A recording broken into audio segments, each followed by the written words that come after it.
Are you a perfectionist? Okay, if you're listening to this podcast, then chances are you are a perfectionist because I know many of the women who I work with who are women just like you, they are perfectionists. And maybe your perfectionism has really helped you get to where you are today in your career or even in the efficient way you run your household.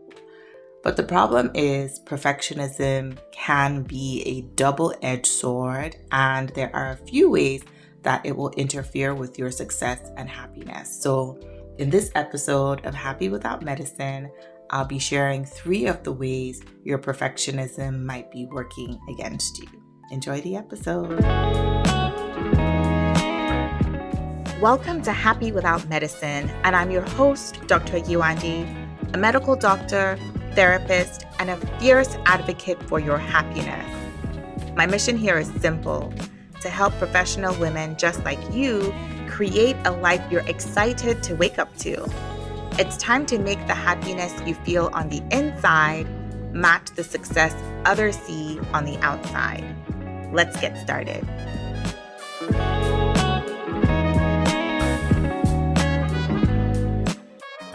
Many of us pride ourselves in our perfectionism, and for very good reason. I mean, if you are a neurosurgeon or a rocket scientist or an aircraft pilot or a nuclear plant operator, right? Then I hope your attention to detail is on level 100 plus. Because on a more serious note, yes, there are many industries where having perfectionistic tendencies is absolutely required. And yes, there are times when perfectionism and needing to get things done exactly right is crucially important because they're a matter of life and death. But for the majority of us, our perfectionistic tendencies might actually be getting in the way of 2 things that all of us want. And that is success at whatever it is we are putting our hands and our minds to, and true happiness in accordance to our core values and the authentic version of ourselves. So in this episode of Happy Without Medicine, I want to share 3 ways that you can know if your perfectionism is getting in the way of your success and your happiness. And so the first way is you don't delegate or you don't ask for help because according to you, no one can do it as well as I can. If you don't delegate, the truth is that you will limit your growth, period. Which, yes, I guess is okay if you're trying to stay small in your career, your business, or, you're wanting to get by doing the bare minimum as a parent or a spouse, etc. And again, there's nothing wrong with that. But I get the sense that doing the bare minimum for you listening right now just isn't in your DNA. Truthfully, though, there are only so many hours in a day. And if you're doing everything at home, at work, in your business, and you're trying to do things in a way that isn't just the bare minimum, then something will have to give. There's only so much time and only so much energy that you'll be able to assign and allocate to all your responsibilities. So instead of being available to give more time and energy to high value tasks like spending quality times with your kids, with your loved ones, exercising your body, getting to bed at a decent hour, you are ending up spreading yourself so thin and spending your energy and time on things that can, quite frankly, be easily done by somebody else. For example, can your kids fold their own clothes and put them away themselves? Can your spouse take over the responsibility of taking care of the dishes, so getting them clean and also putting them away? Yeah. Might not put them away exactly the way that you want them to, but at least they've been put away, right? Can your assistant draft your letters, your emails, organize your inbox? Yes, I get it. It might take some time on the front end to train them. And I can already hear you saying, well, it's just faster if I do it. Yes, it'll take some time to train them at the beginning to at least get things going. And no, like I said, they probably will not get it done exactly the way that you want them to. But the investment that you make now in training them and showing them what to do and how to do it will be well worth it once these tasks are off your plate. And yes, you must be willing to let it go if they don't get things exactly right. Because again, as long as it's not brain surgery or rocket science or rocket engineering or flying a plane, you must be willing to accept good enough, right? Done is better than perfect. I want you to say after me, done is better than perfect. Okay, so that's number one. Number two, so the second way to know if your perfectionism is getting in the way of your success and happiness is you procrastinate. And you might be thinking, what? No, Dr. Yewande, no, I don't procrastinate because I'm a perfectionist. I procrastinate because I'm lazy. I procrastinate because I lack motivation. Okay, I hear you. But these things that you're telling yourself are probably things that you have been told over again by teachers or by parents or maybe even by friends and other loved ones. And although procrastination as a form of perfectionism comes as counterintuitive to many people, it stems from the idea that if I can't do it perfectly, then I won't do it at all. Right? So if I can't do it exactly the way that I want to, then I won't even bother trying or starting.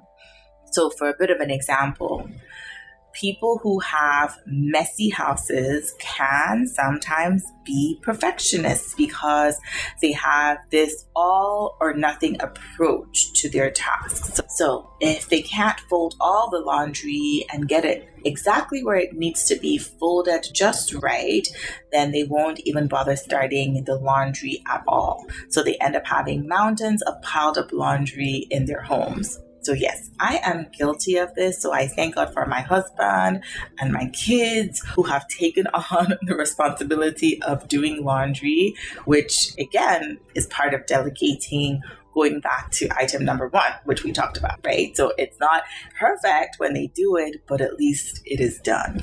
Or for some people, it's the kitchen. So if they can't get the kitchen spotless, exactly clean, so the countertops wiped down, the floor is mopped, the dishes are clean and put away, then they won't even bother starting the dishes at all. If you grew up hearing the axiom that goes, anything worth doing is worth doing well, and you procrastinate a lot, you just might be a perfectionist. Another way this procrastination shows up for me is in my messages, especially in my WhatsApp. So if I can't clear all, what do I have now? 86 unread messages, then I won't bother reading any of them at all. So what I've done is I've had to train myself to check at least some messages and push past the tendency to approach my messages as all or nothing. Again, I want to emphasize that it's not laziness. It's not a lack of motivation. It's not a lack of caring. How do I know? The mere fact that you're listening to this podcast is evidence that you're not a lazy person. You're someone who values growth. You're someone who values personal development. You're someone who cares. And more likely, it's your perfectionism that's stopping you from taking action and doing these things that you know that you want to do and need to do. So what I want you to remember once again is that done is better than perfect. Set a timer. Set a timer, start the task, and then stop when your time is up. So 5-minute cleanups in the kitchen, in your living room, in your bedroom, in your bathroom. Set the timer for 5 minutes. Do what you can. When the time is up, then you move on to something else. Or maybe it's your 10-minute catch-ups at lunchtime for your emails and your text messages. Whatever it is, done, even if it's partially done, is better than perfect. Okay? So moving on to number 3. So the third way that your perfectionism might be getting in the way of your success and your happiness is You avoid doing the things that you used to love doing. So hobbies like painting or writing or cooking, trying different recipes, because you're spending a significant amount of time correcting yourself, criticizing your mistakes and the imperfections that come with some of these hobbies and some of these things that you used to enjoy. And on top of the excessive amounts of time you're spending correcting yourself and not really moving forward on these hobbies, you're beginning to associate these activities that you used to enjoy, that used to be fun, with now just being overall unpleasant for you because you're criticizing yourself in harsh, unkind ways, which of course is just taking out all the fun of the experience. That inner voice that is harsh, that is judgmental, that is unkind, is often called an inner critic or a judge. And addressing that inner voice takes work. And sometimes it's work that you can do on your own by purchasing books, reading about it, doing exercises, journaling, that kind of thing. And sometimes it's work that needs professional guidance, for example, from a therapist. And yes, this is the type of work that I do with several of my patients. So just a bit of a plug, if you are in the Greater Toronto area and would like to connect with a therapist, then get in touch with me and let's see if I'm the right professional for you. You can go to my website. It is kamicounseling.com. So that's KAMY, counseling with 2 L's.com. Fill out the contact form and let's get in touch. Or you can send an email to info@kamicounseling.com and my team will get in touch with you.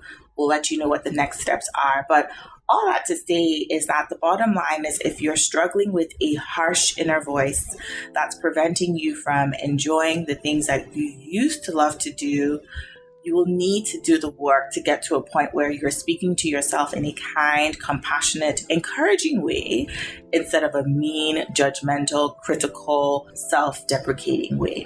Okay? So to summarize, in this episode, I went through 3 ways to know if your perfectionistic tendencies are getting in the way of your success and in the way of your happiness. The first is you don't delegate, you don't ask for help. You want to do everything yourself because if you don't do it, it's not going to get done right. Or 2, you procrastinate, maybe not on everything. And that's the other thing. Procrastination isn't always a general thing, but you're procrastinating on certain things. And 3, you avoid doing things that you used to love and used to enjoy because they're no longer fun, they're no longer enjoyable, they're no longer pleasurable due to the excessive perfectionism and criticism. So to end this episode with a quote, this quote has an unknown author and it goes, "Perfectionism is the art of never being satisfied." Perfectionism is the art of never being satisfied. So I just want to remind you and encourage you not to let your perfectionism get in the way of your satisfaction. Don't let it get in the way of your success and your happiness. And one thing, again, to keep in mind is that done is better than perfect. Good enough is good enough. Okay? And so if you enjoyed this episode, be sure to share it with someone in your life who might benefit from these tips. And until next time, remember that I'm here fiercely advocating for your success and happiness. Bye. Thank you for joining me, Dr. Yewande, on the Happy Without Medicine podcast this week. If you enjoyed this episode, I would so appreciate it if you could give it a review on Apple Podcast because it helps Happy Without Medicine pop up when other women are searching for ways to find their happiness again. And visit happywithoutmedicine.com to view the complete show notes and other resources mentioned in today's episode. I'll catch you next time.